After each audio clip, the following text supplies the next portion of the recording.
তোমরা যারা B Ed practical নিয়ে ভাবছো তাদের জন্য, কারণ বিএড আমি করেছি, আমার 4th সেমিস্টার কমপ্লিট হয়েছে কদিন আগে। তো এবার আমি কিভাবে প্র্যাকটিক্যালটা করেছিলাম, যেহেতু এটা আমার 4th সেমিস্টারের খাতা, প্র্যাকটিক্যাল খাতা, তো আমি তোমাদেরকে দেখাচ্ছি। সেই কারণেই তোমাদের হয়তো বা কারোর সুবিধা হতে পারে। তো ফার্স্টে দেখো কোর্স 1.4.6, সেই কোর্সটার টপিকটা পড়েছিল আমার টু আন্ডারটেক স্টাডি। তো সেটারই প্র্যাকটিক্যাল এটা দেখে নাও। ভূমিকা, গুরুত্ব, তথ্য সংগ্রহের পদ্ধতি। তারপরে 10টা পরিবার সম্বন্ধে তোমাদের লিখতে হবে, যেটা পরিবারের গঠন, লিঙ্গ সম্বন্ধীয় সাধারণ তথ্যাবলী, শিক্ষাগত পরিকাঠামো, কর্ম সম্বন্ধীয় পদমর্যাদা, এইগুলো সবকটাতে লিখতে হবে। মোট 10টা ফ্যামিলি গিয়ে তোমাকে পাড়ার মধ্যে সেটা কালেক্ট করতে হবে, কজন মেম্বার, এগুলো সদস্যের নাম, লিঙ্গ, এগুলো তোমাকে, বয়স, এগুলো তোমাদেরকেই করতে হবে।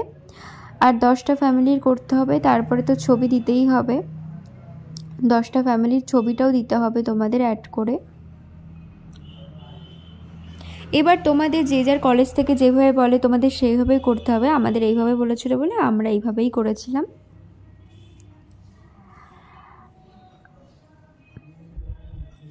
আর এটা দেখো, নির্বাচিত পরিবার সমূহ হতে প্রাপ্ত তথ্যাবলীর সামগ্রী, বিচার বিশ্লেষণ, পুরো বিচার এখানে করতে হবে তোমাদেরকে।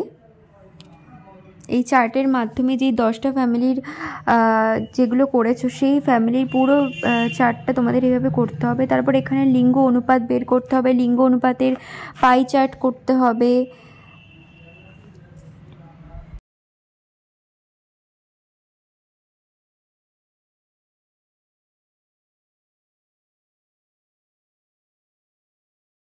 দেন নিজস্ব মতামত দিতে হবে।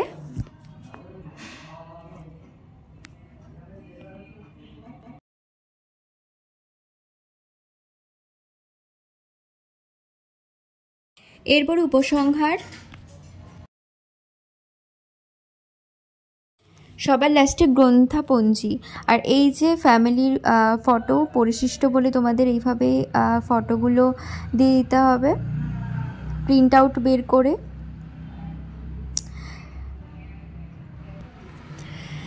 এরপর নেক্সট যে প্র্যাকটিক্যালটা সেটা তোমাদের দেখাই। এটা কিন্তু 4th সেমিস্টারের টোটাল প্র্যাকটিক্যাল, এটা 1.4.8 এই প্র্যাকটিক্যালটা। তো ফার্স্টে ভূমিকা লিখতে হবে, উদ্দেশ্য লিখতে হবে, বিষয়বস্তু নির্বাচন করতে হবে WBBSCর, মানে এই বোর্ডগুলোর বিষয়বস্তু নির্বাচন করতে হবে। দেন পাঠ্যক্রমের ধারণা, মাধ্যমিক ও নিম্ন মাধ্যমিক স্তরের পাঠ্যসূচি, বাকি যে পয়েন্টগুলো করতে হবে। পাঠ্যক্রমের ত্রুটি লিখতে হবে, পশ্চিমবঙ্গের শিক্ষা ব্যবস্থায় WBBSCর যে অবদান সেটা লিখতে হবে, WBCHAC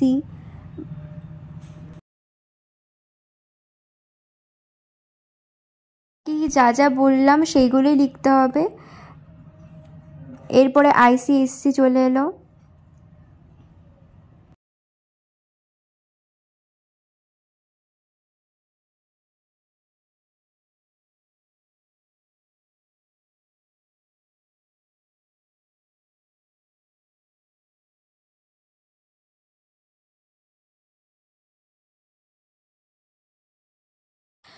CBSC বোর্ড,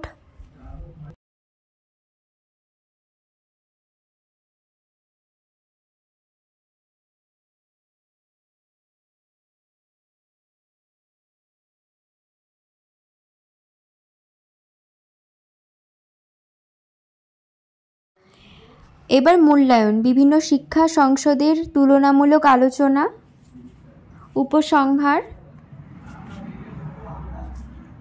গ্রন্থপঞ্জি। এরপরে চলে এসছি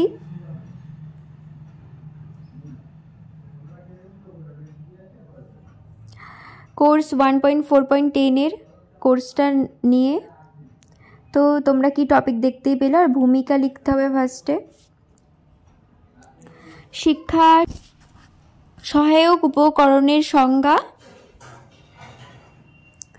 শ্রেণীকক্ষে শিক্ষণ সহায়ক উপকরণের প্রয়োজনীয়তা, শিক্ষা সহায়ক উপকরণের শ্রেণী বিভাগগুলো করবে, শিক্ষা সহায়ক উপকরণের গুরুত্ব,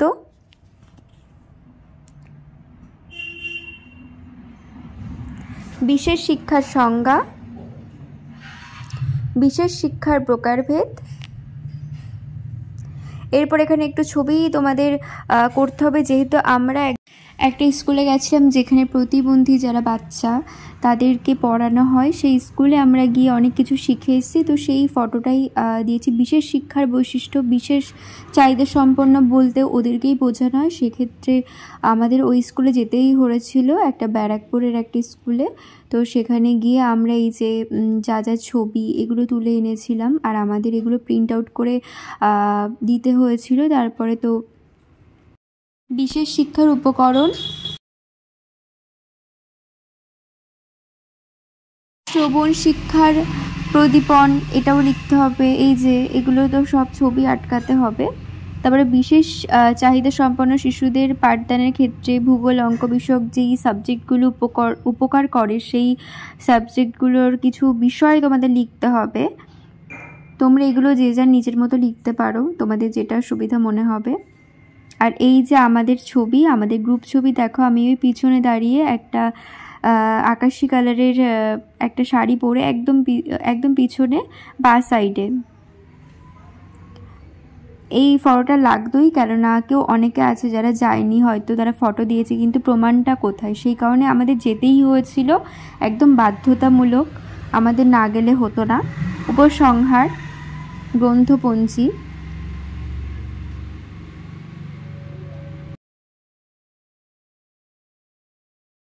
এরপরে চলে এসছে আর একটা প্র্যাকটিক্যাল,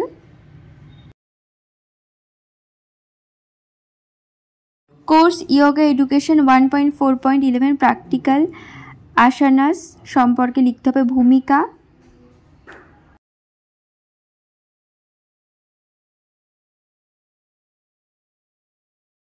যোগাসনের গুরুত্ব, যোগাসনের শ্রেণী বিভাগ,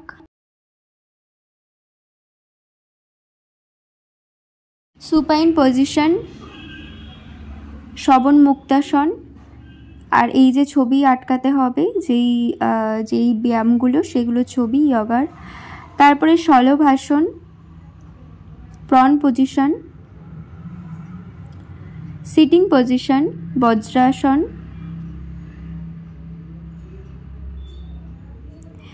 এরপরে স্ট্যান্ডিং পজিশন,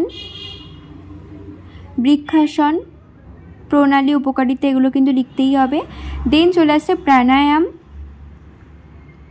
আর এগুলো থেকে কিন্তু অনেক কোয়েশ্চেনও পড়ে। তো সেক্ষেত্রে তোমরা এগুলো একটু ভালো করে লেখার সময় পড়ে নিতে পারো, তাহলে তোমাদের অনেক সুবিধা হবে। কপালভাতি, ভ্রামরী, উপসংহার, এগুলো তোমরা যদি একটু পড়ে যাও ভালো করে, তোমরা এক্সাম হলেও অনেক কিছু কমন পাবে, খুব ভালো হবে। গ্রন্থপঞ্জি। দেন কোর্স চলে এলাম EPC 3 1.4. EPC 3 ভূমিকা। এরপরে LCD প্রজেক্টর হার্ডওয়্যারের যে ভাগ সেগুলো লিখতে হবে, যদি লিখতে পারো তোমরা বেশি করে। Digital camera, camcorder,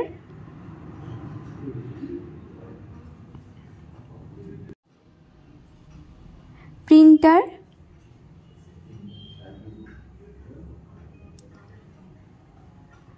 scanner.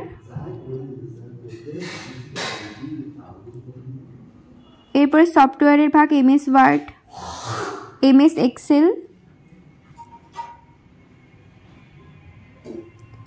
Power point, Google group, Google Docs, Google blogs. উপসংহার, দেন গ্রন্থপঞ্জি। চলে আসলাম নেক্সট প্র্যাকটিক্যালে। আমি একটার মধ্যেই সব প্র্যাকটিক্যাল দেখালাম তোমাদেরকে, অনেক সুবিধা হয়ে যাবে। EPC 3 1.4. EPC 3 যেহেতু এটা ইংলিশের ওপরে করতে হয়েছিল, আমাদের সাবজেক্ট ইংলিশ ছিল, তো সেই জন্য আমাকে ইন্ট্রোডাকশন সব কিছু ইংলিশে লিখতে হয়েছিল। Introduction concept of learning design, এটা আমরা যদিও এরকম টাইপের 60টা এলডি করেছিলাম থার্ড সেমিস্টারে। Objectives of learning design, lesson plan তোমাদের করতে হবে। লেসন প্ল্যান যেটা আমাদের 60টা এলডি করতে হয়েছিল, সেই লেসন প্ল্যান একটা করে তোমাদের করতে হবে এই এলডিটাতে।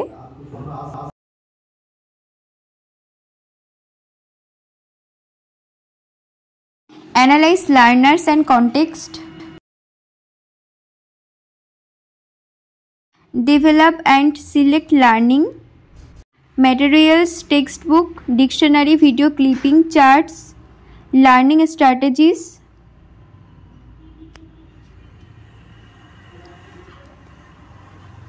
use of blackboard,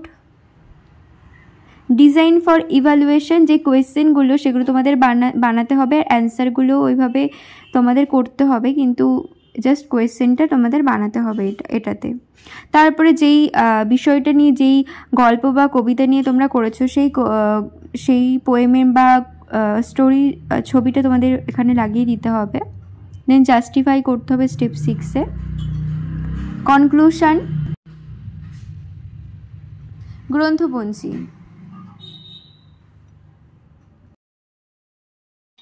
নেক্সট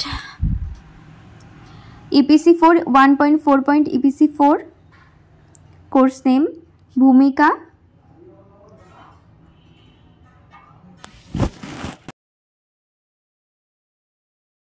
উদ্দেশ্য সুপাইন পজিশন, শবাসন, অভ্যাসের পদ্ধতি,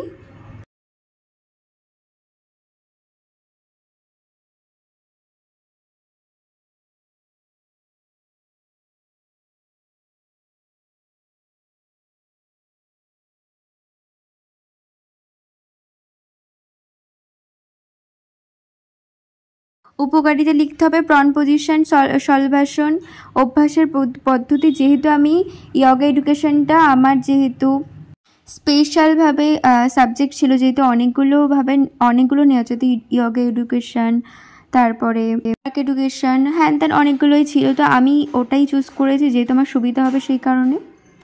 সিটিং পজিশন, যেহেতু এর মধ্যে একই টাইপের সব সিলেবাস, সেই কারণে নিয়েছিলাম আমি। স্ট্যান্ডিং পজিশন, প্রাণায়াম,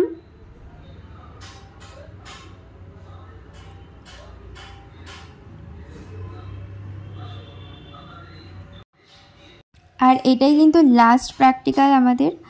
এই ভিডিওটা যদি ভালো লাগে তোমরা কিন্তু স্কিপ করো না, আর সাবস্ক্রাইব করো আমার চ্যানেলটিকে। অনেক কষ্ট করে আমি তোমাদেরকে পুরোটাই দেখিয়েছি, আমি কষ্ট করে লিখেছি সবটাই তোমাদেরকে কিন্তু হেল্প করানোর জন্য, তোমাদের জন্যই আমি এটা ছাড়ছি, যাতে তোমাদের অনেক হেল্প হয়ে যায়। সেই কারণে তোমরা প্লিজ আমার চ্যানেলটিকে সাবস্ক্রাইব করো। বাই।